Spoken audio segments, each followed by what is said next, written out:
ಚಿಕಿತ್ಸಕ, ಮನಸ್ಸು ನಿರ್ಮಲ, ಆತ್ಮಸ್ಥೈರ್ಯ ಪ್ರಬಲ, ನಿರ್ಧಾರಗಳು ಅಚಲ, ವೃತ್ತಿ ಬದುಕಾಯಿತು ಪ್ರಜ್ವಲ. ನೋಡಲಿವರು ಸಪೂರ 2004 ಸ್ವೀಕರಿಸಿದರು ಸಮೂಹ ಸಂಪನ್ಮೂಲ ಕೇಂದ್ರದ ಅಧಿಕಾರ. ಪ್ರಾಮಾಣಿಕ ನೌಕರ, ಯಾರಿಗೂ ಮಾಡಲಿಲ್ಲ ಬೇಸರ. 2014 ಮತ್ತೆ ಬಿಡನಾಳಕ್ಕೆ ಪ್ರಧಾನ ಗುರುಗಳಾಗಿ ಆಗಮನ. ಇವರ ಆಡಳಿತದಲ್ಲಿ ಶಾಲೆಯಾಯಿತು ತಪೋವನ. ಸ್ವಂತ ಮಗುವಿನಂತೆ ಮಾಡಿದರು ಜೋಪಾನ, ಎಂದಿಗೂ ಯಾರಿಂದಲೂ ಆಗಲಿಲ್ಲ ತರ್ಜನ. ಯುವಕರ ನೇಕಾರ, ಶಿಕ್ಷಕರ ಸಂಘದ ಆಧಾರ, ನಡೆ ನುಡಿ ನೇರ, ಹೌಗಳೆನ್ನುವ ರೀತಿಯ ಕಾರಭಾರ. ಯಾರಿಗೂ ಅಂಜುವ ಇವರ ಜಾಯಮಾನ, ಶಿಸ್ತುಬದ್ಧ ಕಾರ್ಯಕ್ರಮಗಳ ಆಯೋಜನ.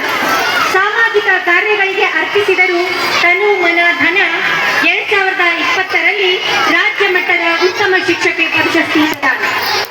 ಸರ್ಕಾರಿ ಯೋಜನೆಗಳ ಕಾರ್ಯರೂಪಕ್ಕೆ ಸದಾ ಅಣಿ, ಹುಬ್ಬಳ್ಳಿ ಶಹರ ಘಟಕದ ಚೂಡಾಮಣಿ.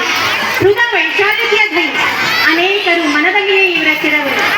ವಿಶೇಷವಾದ ಆಡಳಿತ, ಮಾತು ಹಿತಮಿತ, ಭಗವಂತ ಕರುಣಿಸಿದ ಈ ಪುಣ್ಯವಂತ ರಾಜ್ಯ ಮಟ್ಟದಲ್ಲೂ ಪ್ರಖ್ಯಾತ. ಒಲಿವರಿವರಿಗೆ ಸರಸ್ವತಿ, ಲಕ್ಷ್ಮಿಯಾದರೂ ಬಾಳಸಂಗಾತಿ. ವಿನೋದ್, ಪೂಜಾ ಇಬ್ಬರು ಮಕ್ಕಳಿಂದ ಬದುಕಾಯಿತು ಸಂತೃಪ್ತಿ. ಪ್ರತಿ ಹೆಜ್ಜೆಯನ್ನು ಹಂಚಿಕೊಂಡರು ಕೀರ್ತಿ.